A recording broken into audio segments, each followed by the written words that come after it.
Ndra. Gimana tuh? Lihat tuh buku ini. Bacaan itu apa? Jangan menaruh iman saudara pada Alkitab. Nah, buku ini tentang tulisan tadi bahaya nek dibaca oleh orang yang memiliki pemahaman teologi yang kurang mumpuni. Kenapa? Karena buku ini tadi tulisannya adalah jangan menaruh iman saudara pada Alkitab. Nah, kalau kita nggak punya pemahaman yang baik tentang Alkitab, ini akan berbahaya. Karena pada dasarnya dalam kekristenan ada dua pandangan mengenai Alkitab dan firman Allah. Jadi ada dua. Yang pertama, pandangan yang beranggapan bahwa Alkitab adalah firman Allah. Terus yang satunya adalah Alkitab berisi firman Allah. Kamu nangkap nggak bedanya apa? Nggak tahu. Jelasin dong. Karena aku ini orang awam. Asik. Aku ini orang awam, aku nggak tahu. Nah, jadi yang pertama tadi adalah Alkitab berisi firman Allah. Nek menurutmu dari kata-kata itu baik enggak? Baik, Kenapa? karena berisi firman Allah. Sudah itu.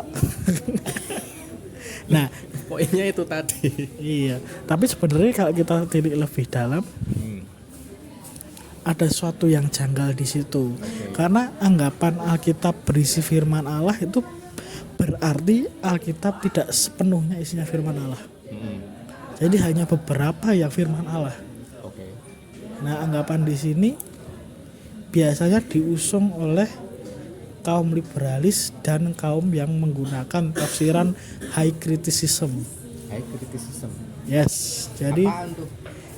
mereka cukup menggunakan banyak konteks untuk menguji ayat Alkitab, sehingga kadang kurang menyadari bahwa Alkitab itu seluruhnya firman Allah.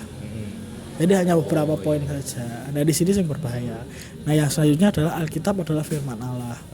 Nah, ini pandangan yang dipegang oleh kaum Injili. Nah, kaum Injili berpendapat bahwa Alkitab adalah sepenuhnya firman Allah. Jadi semua yang ditulis dalam Alkitab itu firman Allah. Itu yang dipandang oleh kaum Injili. Nah, perbedaannya ada di sini. Kalau tidak punya pemahaman tentang itu yang baik, akan sulit untuk memahami ini. Itu akan menjadi rancu dan mungkin akan menyebabkan diri pusing sendiri. Atau Karena nafsirin itu sendiri jadi. ya interpretasi pribadi itu yang susah. Jadi harus punya pemahaman yang baik. Keduanya memiliki pemahaman yang baik, tapi akan langkah lebih baiknya bahwa kita menganggap bahwa Alkitab adalah sepenuhnya firman Allah. Karena setiap huruf, setiap ayat yang ditulis dalam Alkitab itu merupakan ilham langsung dari Allah, atau itu masuk dalam doktrin inerensi dan inevitable. Saya lupa kok tulisannya yang pas gimana, nanti tak munculin di situ. Jadi itu teman-teman mengenai Alkitab. Nah, pertanyaan Mas. Oke, di sini aku mau baca ya. Ada salah satu kalimat gini bilangnya. Dasar iman kita itu bukan Alkitab. Disitulah banyak orang keliru. Bukan Alkitab tetapi Yesus Kristus. Gimana tuh pendapat? Mungkin ya kalau dari segi itu saja, dari kalimat pembuka itu saja, mungkin dapat disimpulkan bahwa yang mau dibawa oleh penulis buku ini adalah supaya kita itu tidak terkekang menggunakan Alkitab cuma sebagai kayak undang-undang aja. Jadi Alkitab bukan dipandang sebagai kayak buku peraturan. Alkitab bukan menjadi sebuah peraturan yang pasti, saklek. Mungkin yang mau diterangkan oleh penulis adalah bukan peraturan yang ada di Alkitab yang menjadi poin utama, tetapi penyembahan kepada Yesus atau penyerahan diri kepada Yesus yang harus jadi poin utama. Mungkin di situ. Tapi mungkin kita akan temukan jawaban maknanya sebenar-benarnya kalau kita baca sampai habis. Ini hanya pandangan awam pertama ketika membaca kalimat pembuka itu. Kalau menurut dirimu sendiri gimana? Jangan ditampilin dong. Kalau ini kan karena kita baca sekilas ya teman-teman. Jadi memang kalau kita baca sekilas itu dibutuhkan pemahaman yang benar-benar dalam mengenai konteks dari judul apa ya ini gitu loh. Jadi sebenarnya kan seperti yang dijelaskan Mas Yuda itu kan lupa pokoknya. Ya itu. Jadi tapi di sini ada sebuah kalimat lagi di dalam Yohanes 5 ayat 39-40. Yesus berkata, kamu menyelidiki kitab-kitab suci sebab kamu menyangka bahwa olehnya, N-nya besar, kamu mempunyai hidup yang kekal. Tetapi walaupun kitab-kitab suci itu memberi kesaksian tentang aku, namun kamu tidak mau datang kepadaku untuk memperoleh hidup itu. Dengan kata lain, orang-orang beragama tetapi tidak percaya ini mengira Alkitab itulah dasar mereka. Udah kejawab ya berarti ya? Ya mungkin kejawabnya di situ. Ya mungkin kalau kita menggunakan ayat ini kemudian membacanya atau merenungkannya, mungkin masing-masing dari kita bisa mengembangkannya sendiri. Tapi alangkah lebih baik kita hanya berpatokan pada buku tersebut. Buku ini berbicara apa ya gini. Kalau kedepannya gimana, ya itu nanti kita perlu uji lebih dalam lagi. Jadi ya buku-buku baik untuk dasar atau patokan kita berbicara mengenai firman Tuhan. Tapi alangkah lebih baiknya nggak berhenti di satu buku, perlu diuji lebih lagi. Yang pakai buku aja bisa salah, yang pakai jurnal aja bisa salah. Jangan sampai kita berbicara mengenai firman Tuhan itu cuma pakai pengalaman pribadi. Balik lagi ke seperti itu ya teman-teman. Jadi harus lebih dalam lagi mempelajari firman Tuhan. Baca buku nggak boleh juga langsung diterima mentah-mentah. Harus dicerna lebih lagi, selidiki lebih dalam lagi. Jangan mau berhenti di satu sumber, lebih dalam lagi. Apalagi berpatokan pada orang-orang yang berbicara hanya sekedar pengalaman pribadi, itu sangat tidak valid. Atau ya kita nggak bisa tahu apakah dia bohong atau tidak. Aku tuh punya POV itu gini. Ini boleh boleh dikoreksi ya kalau barangkali salah. Jadi gini, Alkitab itu kalau menurut saya, POV saya itu dasar kita mempunyai hubungan dengan Tuhan. Kenapa kok begitu? Karena Alkitab di sini kan banyak sekali memberitakan mengenai Yesus sebagai juru selamat kan.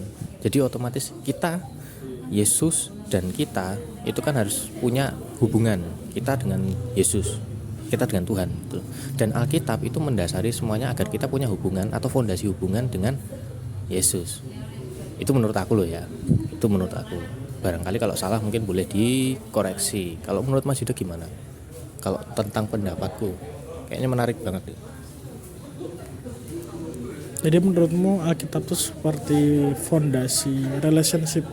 Yes. Oke. Karena gini, kita kan itu juga sebagai bentuk Tuhan komunikasi sama kita selain doa. Betul kan? Tuhan punya cara sendiri kan menegur. Menegurnya kan lewat Alkitab. Itu kan bisa toh. Jadi menurutku itu kayak bisa jadi itu sebagai sebuah dasar kita punya relationship dengan Tuhan, mengenal Tuhan lebih dalam itu ya lewat Alkitab gitu loh. Selain kita daripada kita berdoa gitu. Iya betul, di situ jadi poin yang penting. Yang menarik adalah dirimu tadi bilang kalau Tuhan bisa menegur lewat Alkitab. Betul. Nah di situ ya saya setuju di situ. Mungkin benar banyak sekali cara Tuhan menegur kita. Tapi kan kita tidak bisa memvalidasi yang lain-lainnya. satu-satunya yang bisa divalidasi adalah dengan bukti nyata fisik, yaitu Alkitab. Jadi mungkin kalau misalkan orang bilang saya ditegur Tuhan melalui mimpi, saya ditegur Tuhan melalui nubuatan, saya ditegur Tuhan melalui penglihatan, nggak ada yang bisa memvalidasi.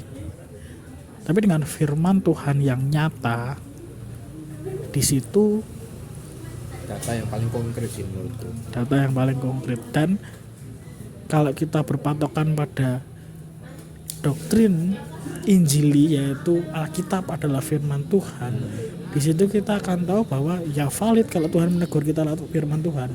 Iya.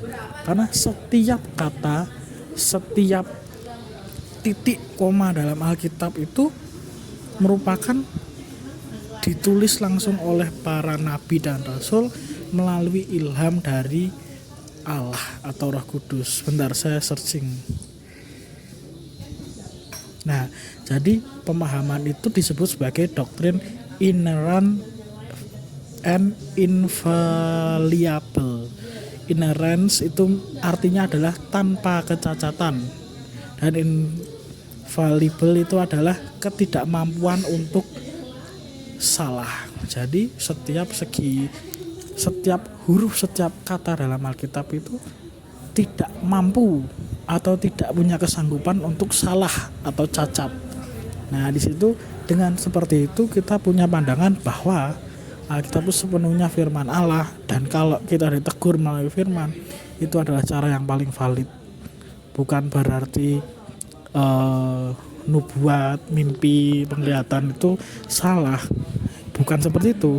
Tapi nggak ada cara yang valid untuk memvalidasi itu. Orang bermimpi trip to hell, orang bermimpi jalan-jalan ke neraka, dibawa ke surga. Siapa yang bisa memvalidasi itu? Orang bermimpi dari jubahnya keluar emas-emas. Siapa yang bisa memvalidasi itu? Satu-satunya yang bisa divalidasi adalah firman Tuhan. Nah, permasalahannya sekarang adalah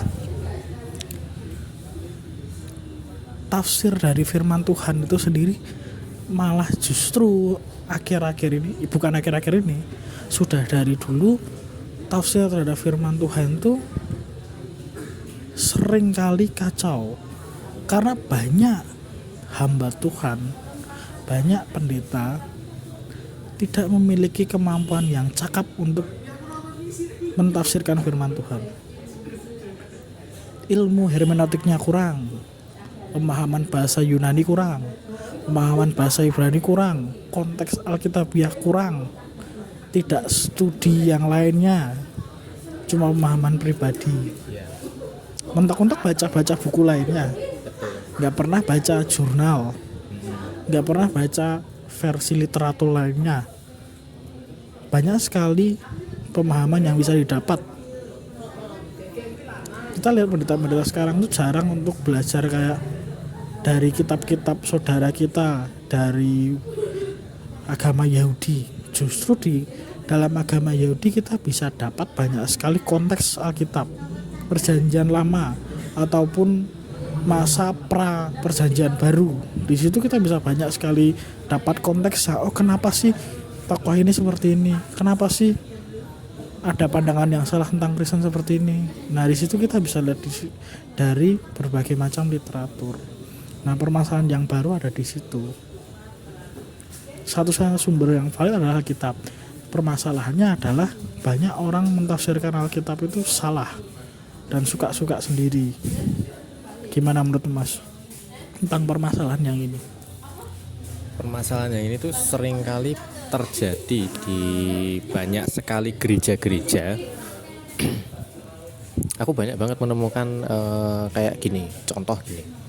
Hamba Tuhan ya dalam khotbah itu kan, ini aku ngomongin konteks gereja yang motivasional ya, karena ada 3 jenis gereja yang akan saya bahas mungkin di video berikutnya ya. Oke, Gospel yang pertama nih gereja motivasional. Motivasional itu kan kita nggak sebut gerejanya mana ya, mungkin kalian bisa menebak sendiri ya. Pokoknya isinya itu tentang motivasi hidup ya, pokoknya yang tentang relationship antar sesama manusia atau keuangan atau yang lain-lain, entah apapun itu, pokoknya tentang motivasi. Nah itu nanti besok atau di video berikutnya kita akan jabarkan lebih dalam. Yang kedua nih, Yang kedua adalah gereja yang mengejar kesejahteraan secara manusiawi. Hati-hati dengan gereja-gereja seperti ini. Gereja-gereja yang bilang bahwa Tuhan akan membukakan tingkap-tingkap langit. Kalau kamu mau diberkati perpuluhan, no. Gereja yang berbicara mengenai keuangan, uang terus. Hati-hati dengan gereja seperti itu. Alkitab tidak pernah sama sekali menyebutkan bahwa kesejahteraan apa yang dijanjikan Tuhan itu mengenai uang. No. Jangan terjebak di situ. Kekristenan bukan tentang uang. Kekristenan bukan bicara kamu akan sukses dalam karirmu, enggak. Kekristenan itu adalah panggilan untuk hidup menderita bersama Kristus. Ikut kekristenan bukan jaminan kamu akan kaya, bisnismu akan sukses, hidupmu akan melimpah-limpah harta kekayaan. No. Kekristenan berbicara mengenai panggilan untuk menderita bersama Kristus. Itu yang jadi poin dari kekristenan. Hati-hati dengan gereja yang bicara mengenai uang. Langit tembaga, tingkap-tingkap langit akan dibukakan. Keuangan surgawi, hati-hati. Tuh yang kedua dari saya. oke. Itu yang dari Mas Yuda itu gereja nomor 2, ada lagi ya yang nomor 3. Kita sambung di video berikutnya. Oke. Saya ambil contoh gereja motivasional tuh kadangkala pengkhotbah atau pastornya biasanya mereka mengedepankan tentang pengalaman pribadi ya teman-teman. Jadi terkait pengalaman pribadi saya sambil makan ya teman-teman ya. Yeah. Nah jadi sebagai contoh ya seperti itu. Pokoknya pastornya itu membicarakan tentang pengalaman pribadi ya, tentang nasihat-nasihat yang dia seperti yang dia sakleknya di situ. Nah dia pasti omongkan ke jemaat-jemaatnya, dan itu kadang-kala membuat jemaat-jemaat itu merasa kayak wah ini gereja yang aku cari karena dia memotivasi aku. Nah, tetapi ilmu alkitabiahnya kurang. Kenapa kok bisa kurang? Karena 80% itu tentang pengalaman pribadi, 20% dia kait-kaitkan pengalaman pribadinya dengan Alkitab. Bukan Alkitab dulu sebagai dasar firmannya, tetapi pengalaman pribadinya dulu yang menjadikan itu dasar. Itu gak bisa dikatakan salah, tetapi penggunaan Alkitabnya atau ayat Alkitabnya itu menurutku yang salah, karena disangkut pautkan dengan pengalaman pribadi. Gitu loh guys, yang menurutku itu perlu yang namanya lebih dalam lagi mengenai ilmu Alkitabiah gitu loh. Ilmu teologi itu penting teman-teman, karena biar kita tuh nggak salah mentafsirkan sebuah ayat. Karena kalau kita salah tafsir itu nanti akan menjadi sesat gitu loh, membuat orang-orang itu termakan omongan yang sesat gitu loh guys, gitu loh. Itu ya dari saya. Bagaimana Mas Yuda? Ya itu lagi, balik lagi. Pengalaman pribadi itu nggak bisa divalidasi. Pengalaman pribadi itu nggak ada dasarnya. Ya udah gitu aja. Berhenti di motivasi, selesai. Oke, baik untuk memotivasi, oke, tapi nggak bisa dijadikan pondasi iman. Tuh. Justru cari gereja yang membuat kamu bertumbuh. Bukan cuma bertumbuh, bukan berarti kamu dimotivasi untuk maju terus, enggak. Bertumbuh itu bisa juga dengan teguran. Betul, aku sangat setuju banget. Jadi lebih ke kita ditempa di gereja itu, bukan kita dimotivasi untuk terus maju, terus bangkit. Terus kadang-kala kita juga harus jatuh, merasakan yang namanya apa, sakit, supaya kita itu bertumbuh itu melalui iman kita, rohani kita yang tumbuh gitu loh.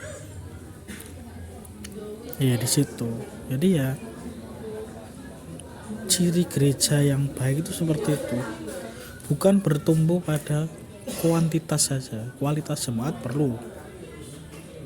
Gereja harus mengadakan pemuritan. Gereja harus mengadakan pendalaman Alkitab. Tuh. Itu yang menjadi poinnya. Pendalaman Alkitab perlu. Gereja mengajarkan doktrin perlu. Karena kalau nggak ada pengajaran di situ, kekristenan akan ya gitu-gitu aja. Gampang banget dirobohkan. Nggak bisa kita menginjili, nggak bisa.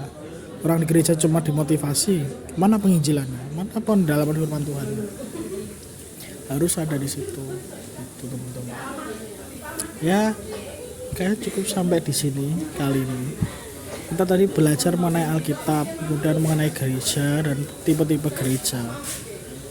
Ya, itu saja dari saya. Mungkin kalimat penutup dari Andra. Oke, thank you banget teman-teman yang udah nonton dari awal sampai akhir tentang pendapat kita atau POV kita. Ini nggak 100% benar ya teman-teman. Jadi ini hanya opini pribadi kita berdua mengenai Alkitab. Ya, kita tidak mengomentari isi Alkitab. Kita hanya mengomentari bagaimana Alkitab ini ditafsirkan. Gitu loh teman-teman. Jadi kalau salah tafsir memang akibatnya bisa sesat gitu loh teman-teman. Jadi ini sebagai teguran untuk kita juga ya, karena kita juga manusia gitu loh. Pasti ada salah-salah kata juga, ada hal-hal yang memang kalian nggak setuju, nggak apa-apa, tulis opini kalian di kolom komentar teman-teman ya. Oke, sampai jumpa di video berikutnya. Oke, see you.